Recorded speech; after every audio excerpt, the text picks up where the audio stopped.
যে আমরা কথা বলতে গিয়ে আবার বিগত 17 বছরের কোনো একটা বৈষম্যের মধ্যে পড়ে যাচ্ছি কিনা। কিন্তু আমাদেরকে এটা ভাবতে হচ্ছে, আমরা যখন এখানে দাঁড়িয়ে কথা বলছি, আমাদের কথা বলার সময় শহীদ শরীফ ওসমান হাদি ইনসাফের পক্ষে কথা বলার সময় বলেছিল, আমার প্রতি যে জুলুম করবে আমি তার সাথেও ইনসাফ করতে চাই। আমরা লক্ষ্য করেছি এই সরকার প্রতিষ্ঠিত হওয়ার পর শরীফ ওসমান হাদির ব্যাপারে তার বিচারে কতটুকু কার্যকারিতা নিয়ে এসেছে তা আমরা এখন পর্যন্ত জানতে পারিনি। আমার মনে হয় আমরা সংবিধান নিয়ে ঘাটাঘাটি করতে করতে যদি সংবিধানই আমাদের রক্ষা করতে পারত, তাহলে সংবিধান আমাদেরকে বলে দিত যে আমাদের সেদিন বালু ট্রাক সরানোর ক্ষেত্রে সংবিধানের পৃষ্ঠা আমাদেরকে খুঁজতে হতো। সংবিধান যদি আমাদেরকে রক্ষা করতে পারত, তাহলে 72-এর সংবিধানের আলোকে আজকে আমাদের এখানে থাকার কথা না। আমি শফিকুল ইসলাম মাসুদ, আমার এখন জেলখানায় থাকার কথা।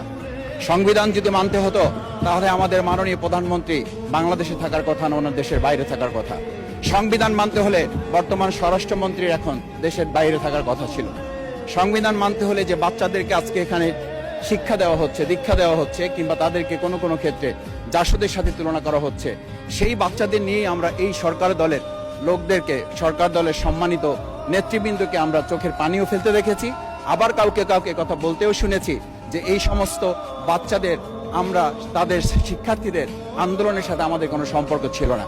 আমরা খুব লজ্জিত হই মাননীয় স্পিকার, আমাদের এই বর্তমান সময়ে আমরা যদি এটা খেয়াল করি যে আমাদের বাংলাদেশের এই বর্তমান প্রেক্ষাপটটা নতুন করে এখন যে গণভোটের যে আজকে ন্যায্যতা অন্যায্যতা, সাংবিধানিক পৃষ্ঠা, লাইন, অক্ষর, দাড়িকমা আমাদেরকে শেখানোর চেষ্টা করা হচ্ছে, যদি সেটা হতো তাহলে বাংলাদেশ জাতীয়তাবাদী দলের সম্মানিত মহাসচিব তিনি কয়েক হাজার পুলিশের বেষ্টনীর মাঝখানে একা একটা মোবাইল নিয়ে তাকে আমরা দাঁড়িয়ে থাকতে দেখেছি, তখন সংবিধান আমাদেরকে রক্ষা করতে পারে নাই।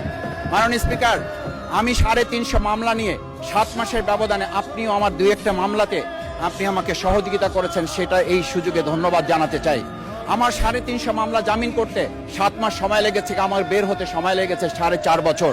আমি সেই 4.5 বছরে 3 বার রিয়ারেস্ট হয়ে 2 বার গুম হয়েছি। আমি তখন ডিজিএফআই, এনএসআই, ডিবিএসবির কাছে জানতে চেয়েছিলাম, আমার সামনে দিয়ে বড় বড় নেতারা বের হয়ে যাচ্ছে, আমার অপরাধটা কি? তখন বলেছিল তারা হুমকি না, হুমকি হচ্ছেন আপনারা। আমাদেরকে যখন শেখ হাসিনার শেষ সরকার নিষিদ্ধ করেছিল, তখন তারা 14 দল মিটিং করে বলেছিল এই জামাত শিবিরই হচ্ছে সবচেয়ে বড় সমস্যা, তাদেরকে নিষিদ্ধ করলে এই আন্দোলন থেমে যাবে। আজ একটা কথা পরিষ্কার বলতে চাই, এই গণভোট নিয়ে আমাদের মাথা ব্যথার মূল কারণ হচ্ছে এখানেই।